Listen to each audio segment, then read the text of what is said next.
Bismillahirrahmanirrahim. Welcome back to our Risale-i Nur lecture series. This is the 12th month of season 1. Inshallah, we are gonna continue with season 2 from October onward. So for the first season, I kind of wanted to introduce Risale-i Nur in general, make a few selections, and start reading and discussing Bediüzzaman Said Nursi's writings. And if you have watched the previous videos, probably you have noticed that we haven't fully covered the entire chapters. Probably for season 2, we are gonna deep dive, revisit some of the topics we discussed and we sort of summarized and made an introduction to, and go into more text analysis. But as I said, the purpose of season 1 was to make a general introduction and encourage people to go access the resources and do their own reading. So the last lesson of season 1, which is today, September the 10th, is the deceits of devils. So there are, according to Bediüzzaman, there are 6 tactics that devil deploys to deceive practicing believers.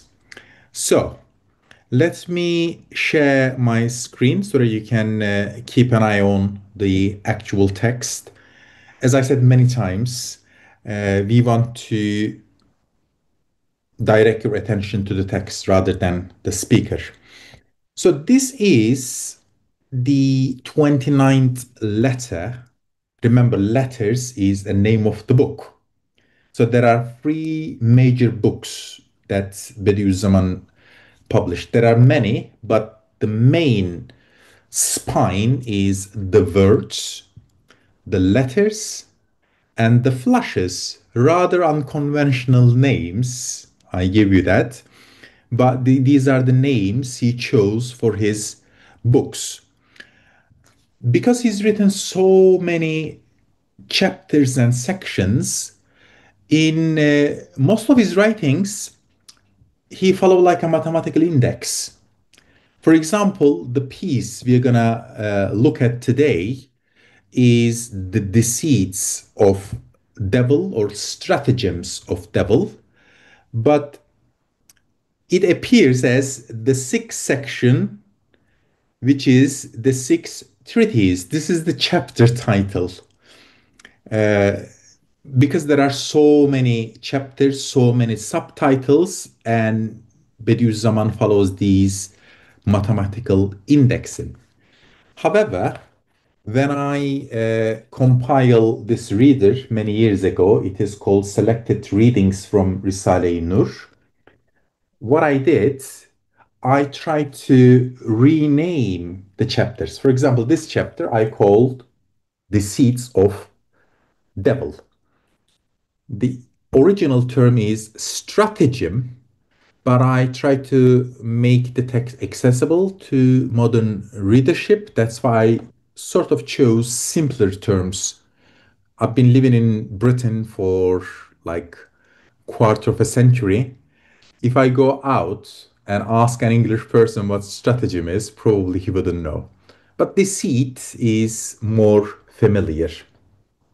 So if you can see, Bediüzzaman says stratagem.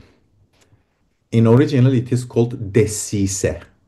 So stratagem or deceit of devil in original is decise-i şeytaniye. Okay? And also this Risale, he refers to hücumat-ı sitte, the 6 attacks. Okay, right. Without further ado, let's crack on. This was written to warn students and servants of the Quran so that they should not be deceived. In the name of God, the merciful, the compassionate. and incline not towards those who do wrong, or the fire will seize you. This is a Quranic verse, I think Surah Al-Hud. Yeah, Hud. God willing, this sixth section will confound six stratagems, six tactics of Satan's among jinn and men, and block up six of their ways of attack. So I'm gonna basically bullet point these six attacks. Then we're gonna go into them and try to understand how Bediüzzaman explains them. To do that, I'm not gonna scroll on the screen because I got this in this book. The first stratagem, the first satanic tactic that Shaitan deploys against believers is desire for rank and position, desire to be seen, desire to be above others, desire to be the lead or head of something. This is the first tactic. We're going to look into that in a minute. I'm just going through those six tactics. The second satanic tactic is fear. It is being afraid of stuff, fear. The third satanic tactic, the stratagem, is greed, wanting more and more and more of everything. The third satanic stratagem, second is fear. The third is greed. The fourth is racism. Remember, this piece was written in 1934, 90 years ago, when we had, in the US at least, front section of the bus is designated for white people, back is for black people. I have been to Chicago. There is this museum, and there are water fountains for white people and colored people. And this is the 20th century. We had segregation in the US and even South Africa until, I don't know, late 20th century. So if you put recent history into perspective, this is quite ahead of its time. Written in 1934, and Nursi says racism is a satanic tactic. So the fourth one is racism. The fifth tactic is egotism, selfishness. And the last one is laziness. So these are the six satanic stratagems, tactics that are used by devil. Let's look at the first one. How desiring for rank and position could be used by Shaitan against believers. So let's dive into the first tactic, the first strategy. In consequence of the instruction they have received from Satans among the jinn, human Satans want to deceive by exciting the desire for rank and position the self-sacrificing servants of the party of the Quran, that is us, and to make them give up their sacred service and elevated jihad struggle of the word. It is as follows. Present in most people is a hypocritical desire to be seen by people and hold a position in the public view. This is Instagram generation. Everybody wants to be liked and followed, and people take pride of those numbers. Everybody wants to be ahead of everybody else. So everybody want to be in the public view, which is ambition for fame and acclaim and self-advertisement. I think Bediüzzaman saw Instagram generation 90 years in advance. It is present to a lesser or greater extent in all those who seek this world. The desire to accomplish this ambition will drive a person to sacrifice his life, even. You have seen some YouTubers dying because they want to pull a stand. Is the stand? Stunt. Yeah, stunt.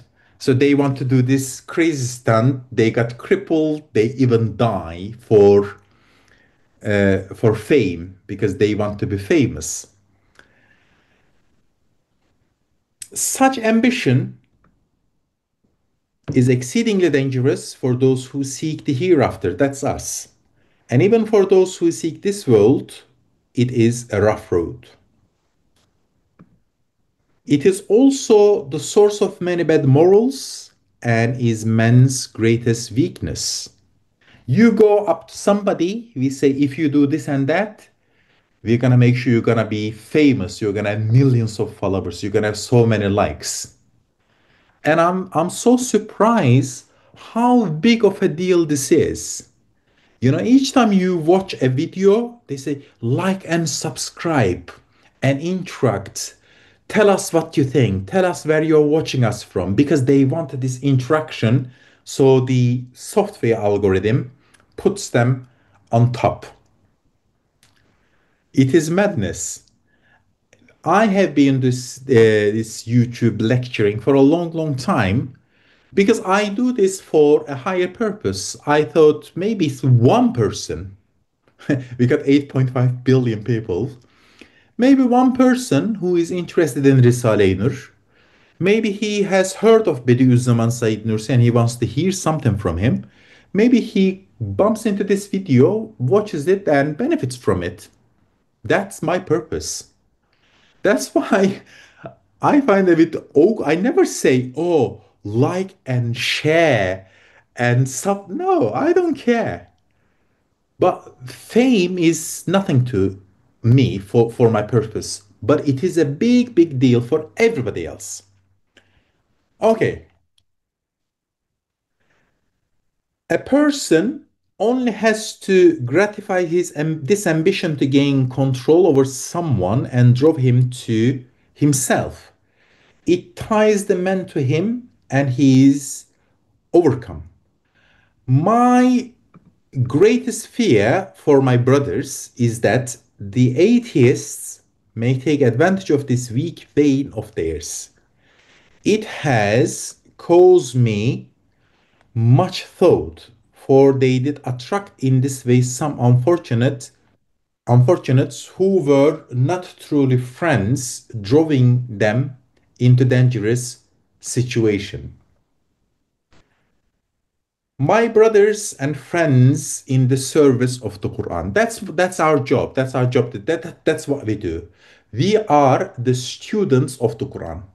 Bediüzzaman says he used the term shakirt, which literally means student, which means us, students of the Quran. Quran is a school, Risale-i Nur is a classroom, Bediüzzaman is a teacher. He is teaching us to understand and practice the Quran. So in a way, we are all students of the Quran. We are shakirt. All brothers and friends in the service of the Quran, say the following to the secret agents of the cunning worldly or the propagandists of the people of misguidance or the students of Satan, for they all try to deceive you by exciting the desire for rank.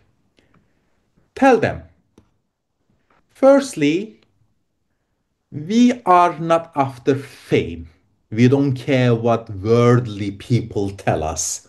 We don't care what YouTube tells about us, where on the listing they put us. We don't care. What we care is divine pleasure, the pleasure of Allah Ta'ala. Rızayı ilahi, that's the original term. Divine pleasure. Divine pleasure, the favors of the merciful one, and dominical acceptance are a position so high that beside them the attention and admiration of men are worthy visually nothing. To receive divine mercy is sufficient. So this is our factory setting as Risale-i Nur students, as Quran students. We don't care what the world thinks. We care what Allah thinks about us.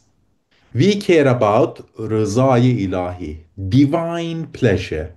We ask this question: is Allah happy with what I'm doing? Is Allah happy with me? We are seeking divine pleasure. If it is your mindset, Shaitan will not come up to you and deceive you by offering a worldly position. We say, I don't care. You can offer me the presidency. You can offer me to become a YouTube star. You can offer me to be head of something. I don't care. Because we are not really interested in this world. We are interested in attaining divine pleasure, checking if God is happy with us. That's what we are after. So to fend off this first tactic is adjusting your mindset. What is my purpose in this life? To gain higher position in public life, or to gain higher position in the regard of Allah Ta'ala. So we care about the second one. We care what Allah thinks about us. That's why for a good student of the Quran, this tactic shouldn't work. For it is extinguished at the door of the grave, so is worth nothing. We really don't care. If the desire for rank and position, this is the first satanic tactic, cannot be silenced and eliminated, well, it's in human nature. People want to be famous. People want to be seen.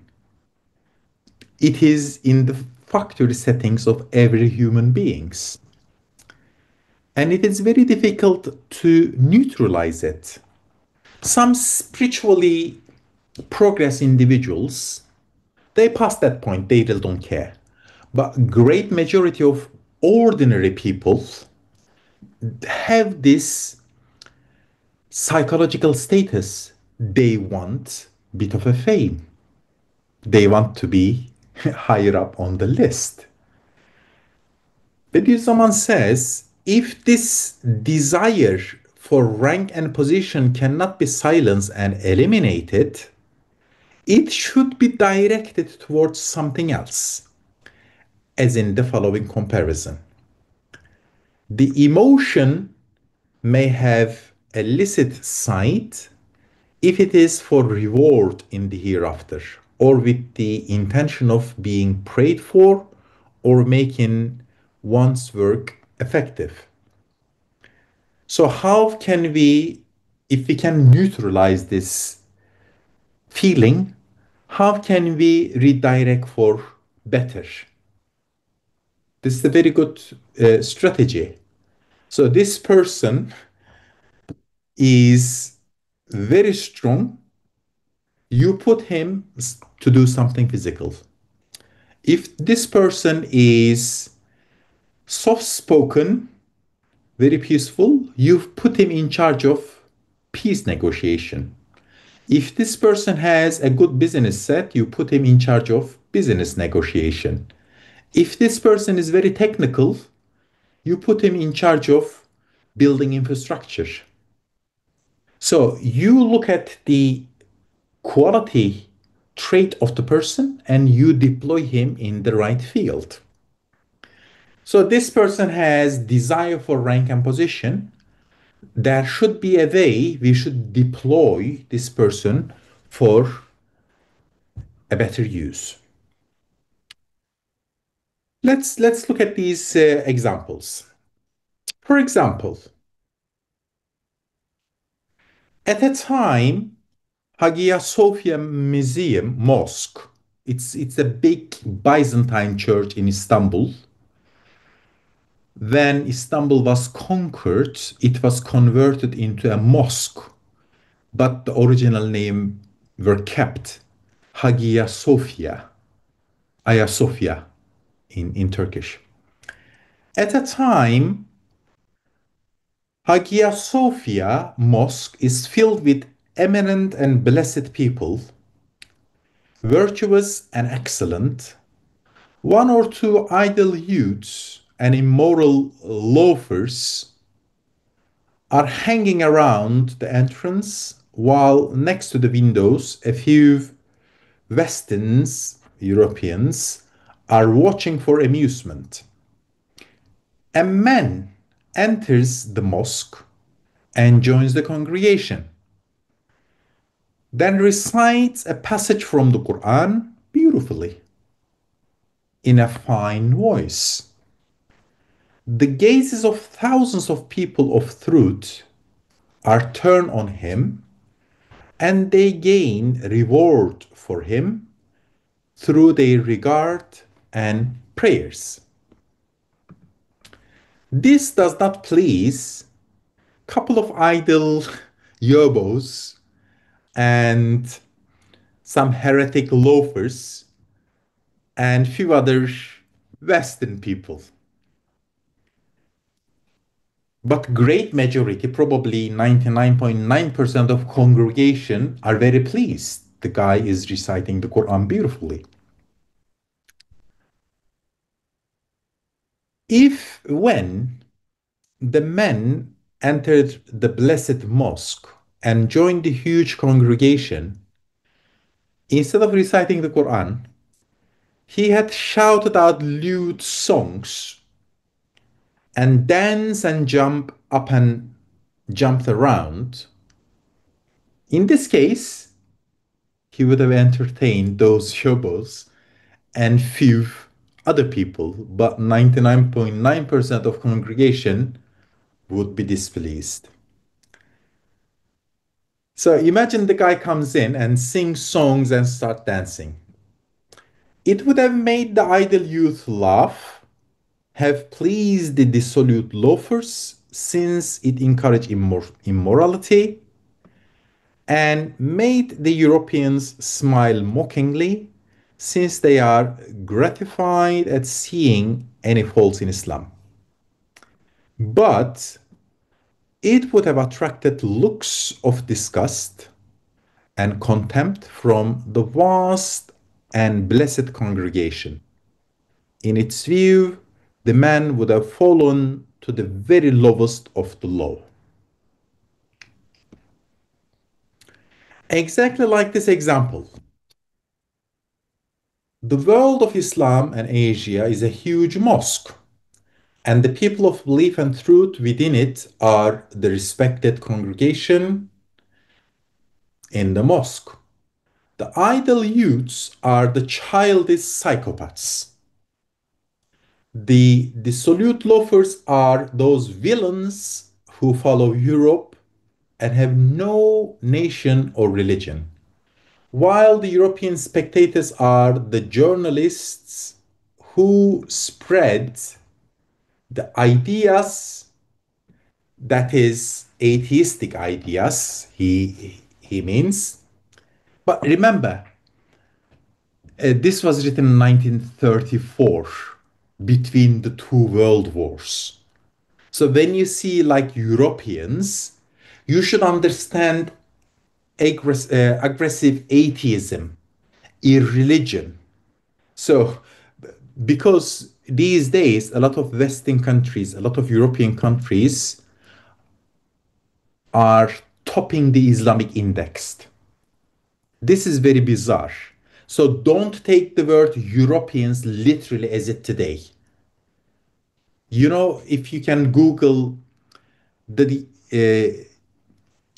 Islamic index, it is not Muslim countries topping the list. It is countries like Norway, Finland, Denmark, Britain, New Zealand. They are topping the list. Muslim countries are really, really bad to be a Muslim.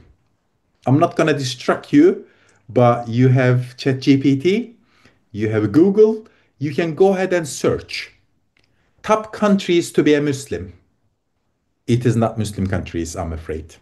So don't take this word European literally because, as I said, this is written in 1934 between the two wars, and it means irreligion, atheism, and atheist philosophy. That is what the word actually means. All Muslims, especially the virtuous and perfected ones, have a place in the mosque according to their degree. They are seen and attention is paid to them. If they perform actions and works as taught by the injunctions and sacred truths of the Quran, in accordance with the sincerity and divine pleasure fundamental which are fundamentals of Islam, and if through the tongue of disposition they recite Quranic verses, they will then be included in the prayer. O God, grant forgiveness to all believing men and to all believing women, which is constantly uttered by everyone in the world of Islam. They will have a share of it and will become connected to all the others in brotherly fashion. However, the value of this will not be apparent to some of the people in of misguidance who are like harmful beasts, and to some idiots who are like bearded children. Basically, what you do to attain the pleasure of God, Rıza ilahi, may not register much on the social scale. But it doesn't really matter. You know, someone says, oh, you publish a video where you're talking some Risale-i Nur stuff. Yeah, only 80 people watched. Doesn't mean anything.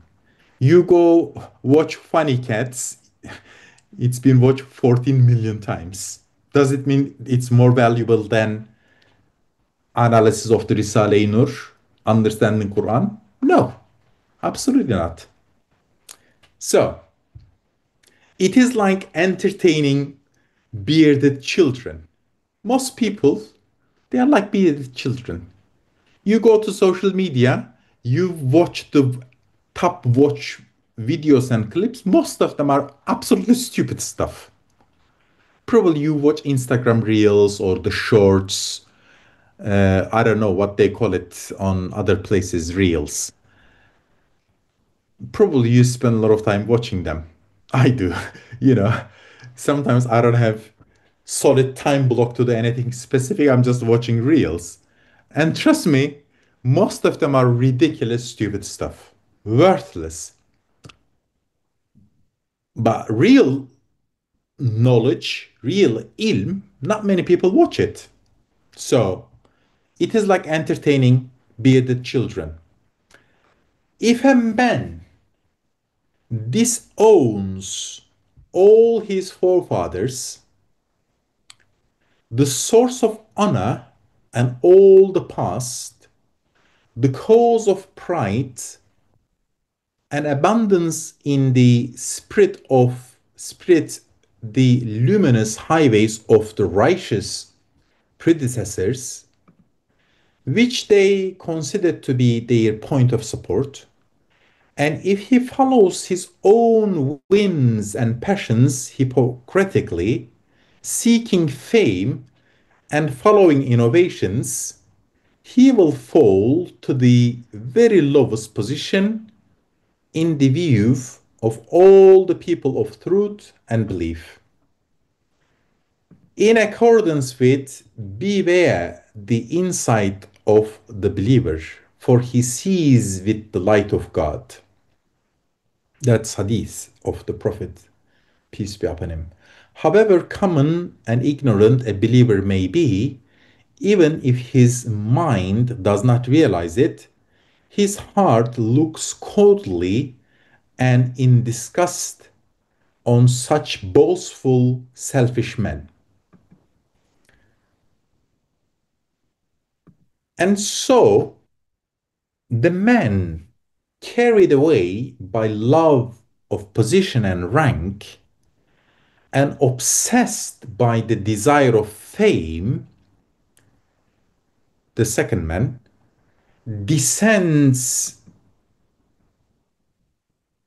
to the very lowest of the law in the view of that numberless congregation. And he gains a temporary, inauspicious position in the view of a few insignificant, mocking, raving loafers in accordance with the Quranic verse. Friends on that day will be foes one to another, except the righteous. He will find a few false friends who will be harmful in this world, torment in the intermediate realm, and enemies in the hereafter. So I'll briefly pause here and tell you about my observation. I'm quite white in Britain. I don't have beard and I look quite flush. Then, because I work, this is not my full-time job. I work for, at the moment, for the government in the UK. So when we have events, etc., it's usually restaurants. So we go for a meal. I say, oh, can we go to this one because there is halal food there? Everybody's shocked. Halal food? Why are you after all halal food? Or sometimes I go to the office, I said, oh, I need a mini break to do my prayer. And a lot of people cannot believe in their ears. Only recently, we were at a hotel and I said, can I have a quiet space because I need to do my prayer? And the guy showed me a place. He didn't believe. He says, what prayer is that? What are you? I said, I'm a Muslim. And they are quite surprised. To me, doing that prayer on time, no matter where I am, is my priority because that's how I attain divine pleasure. Making sure I consume halal food is my priority.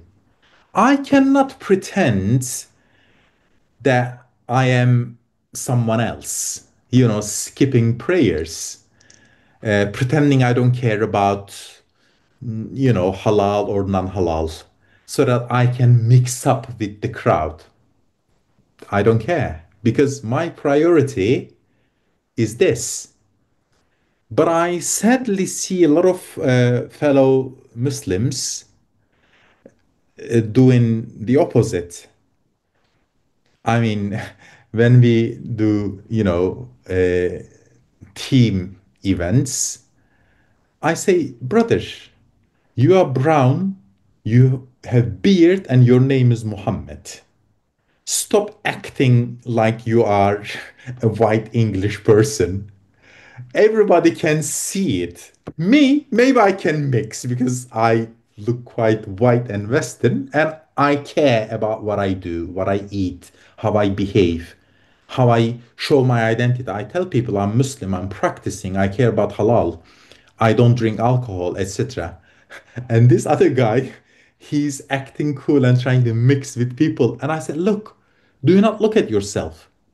Yes, you are pleasing few bearded children, but you are taking yourself miles away from divine pleasure, Rıza ilahi. Look what you're doing. Come to your senses. We are Muslims.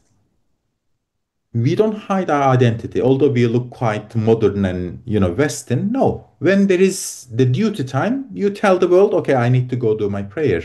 I care about this. I care about eating halal, etc. We cannot pretend we are someone else so that few people may like us. We don't care about this. This example summarizes, I mean, I sort of summarized the example. This person walks into a mosque where we have 99.9% congregation waiting to pray. Only two, three people messing about, bearded children or some atheists, some irreligious people. They are only 0.1%. And this person comes in and instead of reciting the Quran, he pretends he sings and dance. It's exactly like how I summarized.